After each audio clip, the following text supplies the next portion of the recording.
సమరసింహారెడ్డి విషయానికి వస్తే ఫ్యాక్షన్ కథ తీయాలని చెప్పేసి బాలకృష్ణ గారితో ఫ్యాక్షన్ కథ తీయాలనే ఆలోచన ఎవరిది, మీదే లేకపోతే రైటర్స్దా, లేకపోతే బాలయ్య బాబు గారు ఏమన్నా ఈ కథ మీకు పంపించడం ఎలా కథ ఉంది? అంతా విజేంద్ర ప్రసాద్ గారు 100% విజేంద్ర ప్రసాద్ గారు. ఓకే. బాబుతో నాకు కూడా ఒక 6-7 సంవత్సరాల గ్యాప్ వచ్చింది. అవును. రౌడీ ఇన్స్పెక్టర్ తర్వాత. అవును. అయిన తర్వాత కళ్ళిరా మిగతా సినిమా కూడా బ్లాక్ బస్టర్ గ్యాప్ చూసుకుంటే మధ్యలో ఫ్లాప్లు ఉన్నాయి. ఇది మధ్యలో street fighter, okay, gang master, ఇంకా ఏయో ఉన్నాయి. రౌడీ ఇన్స్పెక్టర్ తర్వాత ఉన్నాయి సక్సెస్లు, ఫ్లాప్లు కూడా ఉన్నాయి. ఫ్లాప్లు అయిన తర్వాత చెంగలెంకట్రావు గారు వచ్చి చెప్పగానే మళ్ళీ గోపాల్ గారు అనగానే నేను మోహన్ బాబు గారిది అడవిలో ఉన్న కలెక్టర్ గారు పర్వాల రకంగా ఉన్నాయి, పెద్ద హిట్లు లేవు. నేను కూడా మళ్ళీ మోహన్ బాబు గారు ఆ సినిమాలు అయిపోయినాక మళ్ళీ ఒక పెద్ద హీరోతో చేస్తాను, లేకపోతే మళ్ళా పెద్ద సినిమా చేస్తాను అనే ఆ ధైర్యం కోల్పోయా. ఒక 4-5 ఫ్లాప్లు వచ్చినాయి. ఆ టైంలో మళ్ళీ నాకు సమరసింహారెడ్డి అవకాశం ఇవ్వటం అనేది hats off to Balayya Babu. నా లైఫ్లో మర్చిపోలేను. ఓకే.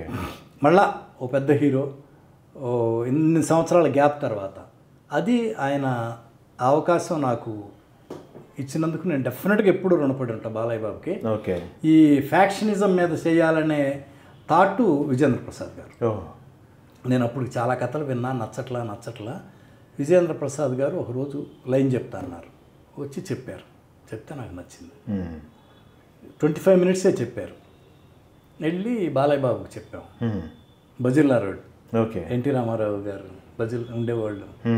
ఒక వైభోగం కదా అక్కడ, బస్సులు రావటం, రామారావు గారు అందరిని కలవటం. ఆ ఇంట్లో అంతకుముందు బయట నుంచి చూసేవాళ్ళం. ఓకే. ఏది బిగినింగ్ మద్రాసు వెళ్ళినప్పుడు అసిస్టెంట్కి ఉన్నప్పుడు బయట నుంచే చూసాం, లోపలికి ఎప్పుడు ఎంటర్ అవ్వాలి. ఫస్ట్ టైం ఆ ఇంట్లోకి వెళ్ళటం, ఈ స్టోరీ చెప్పడానికి. ఓహో. బాలయ్య బాబు లోపలికి వెళ్ళి కూర్చొని చెప్పాం. మీకు ఎలా ఉందన్నాడు బాలయ్య బాబు నన్ను. బాబు నాకు బాగుంది బాబు అన్నాడు.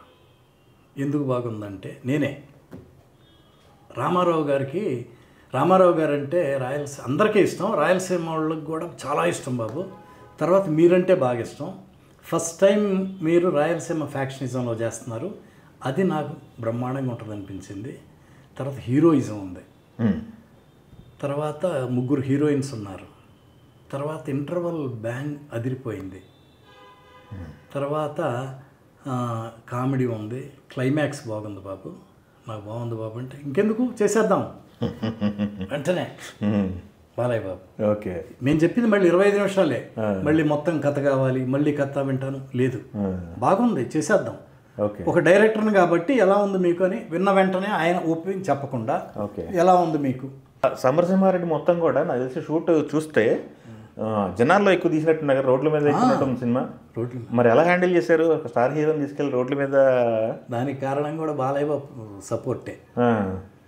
అట్లా అనుకున్నాం,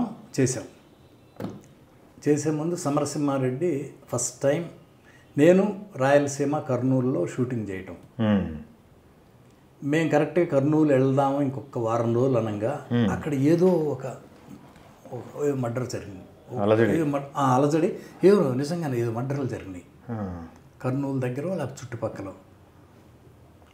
నాకు ప్రసాద్ గారు ఉన్నారుగా ప్రొడ్యూసర్, బాలయ్య బాబు తోడాడు వచ్చి, గోపాల్ గారు ఇట్లా జరిగింది కదా, బాలయ్య బాబు మెల్లగా మీరు చెప్పి అక్కడే తీయాలని ఉంది, మీరు ఎక్కడైనా చేసి కర్నూలు రాయలసీమ అంటారు కదా అక్కడికి వద్దులే అన్నాడు, మీరు కొంచెం బాలయ్య బాబుకి చెప్పరా అంటే సరే చెప్తానండి అని. అన్నపూర్ణ స్టూడియోలో జరుగుతుంది షూటింగ్, వెళ్ళా. నాకు భయం ఫస్ట్ టైం ఇట్లా వెళ్తున్నాము అని చెప్పి, వెళ్ళి రండి ఏంటి అన్నాడు. షార్ట్ అయిపోయింది, మెల్లగా పక్కకి జరిగి నేను చెప్పేది కూడా కొంచెం బాబు పక్కకి ఎవరికి వినపడకుండా చెప్తా, బాబు ఇలా జరిగింది కదా, ఇట్లా మనం అక్కడ కాకుండా ఇంకెక్కడన్నా చేద్దామంటే ప్రసాద్ అన్న వచ్చి భయపెట్టాడా మిమ్మల్ని తెలుసుకున్నాడు. ప్రసాద్ వచ్చి భయపెట్టాడా, వద్దన్నాడా, అక్కడికే వెళ్తున్నాం మనం, మీ ప్రాణానికి నా ప్రాణం వడ్డు, మన యూనిట్ ప్రాణాలకి నా ప్రాణాలు వడ్డు, నేనున్నా, నేను చూసుకుంటా, మీరేం భయపడద్దు, నేను అన్ని ఏర్పాట్లు చేశా, ఏం జరగదు, బ్రహ్మాండంగా షెడ్యూల్ చేసుకొని వెళ్దాం. అంత సపోర్ట్ ఇచ్చాడు కాబట్టి ఇంకేం మాట్లాడతాం. వెళ్ళాం. మాకు చెప్పినట్టే అన్నీ ఆయనే చూసుకున్నాడు. అక్కడ ఉన్న లోకల్ లీడర్స్తో మాట్లాడటం, పోలీసుల వాళ్ళతో మాట్లాడటం, ఆయనకి అందరూ తెలుసు కదా. మాకు అంత ఫుల్, మాకేం కావాలంటే అది ఫుల్ క్రౌడ్. క్రౌడ్. ఆ ఫ్లాష్ బ్యాక్ పుల్లూరులో చేసాం. పుల్లూరు. Okay okay. Pullur Mahbubnagar district, కర్నూలుకి బార్డర్లో ఉంటుంది లెఫ్ట్ సైడ్. అక్కడ చేసాం. అది ఎక్స్ట్రాడినరీ ఎపిసోడ్ అయిపోయింది కదా. అందరిని వెంటబడి నరుకుతాడు. అది ఆలంపూర్ జోగులాంబాదేవి టెంపుల్లో క్లైమాక్స్. ఓకే.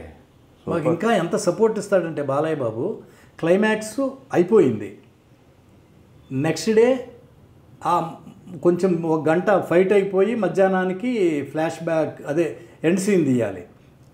లగేజ్ చెప్పాం, బాబు అయిపోద్ది ఇటు నుంచి వెళ్ళిపోవటం అంటే అందరూ లగేజ్ సర్దుకొని వచ్చాం. ఫైట్ స్టార్ట్ చేసాం, అవట్లా. మధ్యాహ్నం అయింది, అవట్లా. లంచ్ తర్వాత కూడా కొంత అయిన తర్వాత ఇంకా ఫైట్ జరుగుతూనే ఉంది. మెల్లగా బాలయ్య బాబు వచ్చాడు నా దగ్గరికి. గోపాల్ గారు ఏం టెన్షన్ పడద్దు, లగేజ్ అంటే బాలయ్య బాబుకి మేము చెప్తే పక్కాగా ఈ టైంకి అయిపోద్ది అంటే ఒక గంట అటు ఇటు అయిపోద్ది. అందుట్లో లగేజ్ సర్దుకొని వచ్చాడు. నేను ఎక్కడ టెన్షన్ పడుతున్నానని, ఏం టెన్షన్ పడద్దు, మీరేమనుకుంటున్నారో అది కంఫర్టబుల్గా చేసుకోండి, మనం లగేజ్ సర్దుకొని వచ్చాము వెళ్ళిపోవాలి అని నా టెన్షన్ మీరు పెట్టుకోవద్దు, కాకపోతే మళ్ళీ వెళ్దాం, మళ్ళీ స్టే చేద్దాం, రేపు మళ్ళీ షూటింగ్ చేసుకొని అప్పుడు వెళ్దాం అని చెప్పి అంత ధైర్యం ఇచ్చాడు. లేకపోతే బాలయ్య బాబు ఏమన్నా అనుకుంటాడేమో, అట్లా ఉంటే టెన్షన్గా చేయాల్సి వచ్చేది, నీట్గా రాదు కదా. అట్లా ఆ రోజంతా ఫైట్ పట్టింది. మళ్ళీ నైట్ వెళ్ళాము, రూమ్లో ఉన్నాం, నెక్స్ట్ డే వచ్చాడు, కొంతసేపు ఫైట్ జరిగింది. అప్పుడు బాలయ్య బాబు వర్క్ అయిపోయింది. బాబు మీ వర్క్ అయిపోయింది, మీరు వెళ్ళిపోండి. నేను వెళ్ళను, ఇక్కడే ఉంటాను అన్నాడు. ఏం బాబు అన్న, నేను ఎండ్ సీన్ ఎలా వస్తుందో నేను చూడాలి, నేను దగ్గరుండి ఆ సీన్ చూసి, జయప్రకాష్ రెడ్డి డెత్ సీన్, నేను ఇక్కడే ఉంటాను అని వచ్చి కుర్చీ వేసుకొని కూర్చొని బాలయ్య బాబు మొత్తం ఆ షాట్ అంతా, ఆ సీన్ అంతా అయిపోయే వరకు